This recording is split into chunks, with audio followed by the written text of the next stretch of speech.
Hi everybody, wanted to let you know about our crime statistics that the Oxnard Police Department is just releasing this week. We looked at the totals for 2007 and compared them to the crime totals back in 2006, and we do have some good news to report. Overall, the crimes dropped about 2%. Crime rate dropped a little bit more than that because the population obviously went up a little bit, so the crime rate dropped about 3.5% in 2007. Some of the individual categories that I want to comment about, homicide dropped almost 31% in 2007. Some really good news. We're very pleased about that. We had some other significant drops, including the numbers of assaults. They dropped about 7%. Burglary is down over 8%. Auto theft dropped 12%. So we had some really significant declines. The only significant increase we had in 2007 was in the robbery category. Robberies went up about 8%, and we have our detectives and our officers looking at that category, trying to determine what we can do to bring those numbers back down.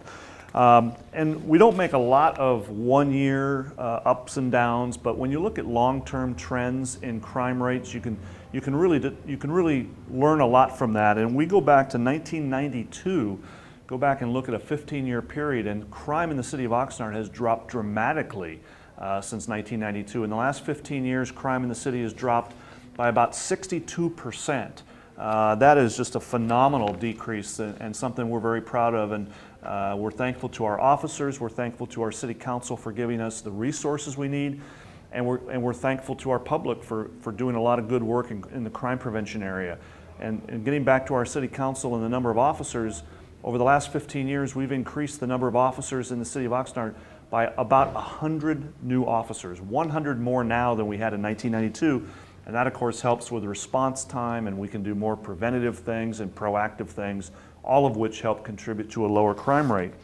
I also wanted to point out a couple of things. When you look at the national numbers and how we compare to other cities, we're doing quite well. For cities between 150 and 200,000 people, and of course we're in that category at about 192,000, there's 45 cities in the country that are in that category, and we're the 5th safest city in the nation in our population category. So something, again, we're very proud of. And we continue to have a lower crime rate than many other cities. This is a surprise to a lot of people. We looked at this a couple of years ago, and we had a lower crime rate than the cities of Anaheim, Beverly Hills, Costa Mesa, Manhattan Beach, Monterey, Newport Beach, Palm Springs, San Luis Obispo, Santa Barbara, a big surprise to a lot of people, and we're also lower currently than the city of Ventura. So we're proud of that statistic as well. Of course, we're continuing to work hard to bring these numbers down even lower. We'll continue to do that in 2008, but overall 2007 wasn't too bad a year. Crime down almost 2%, about 3.5% on a per capita basis. I'm David Keith. This has been Straight to You.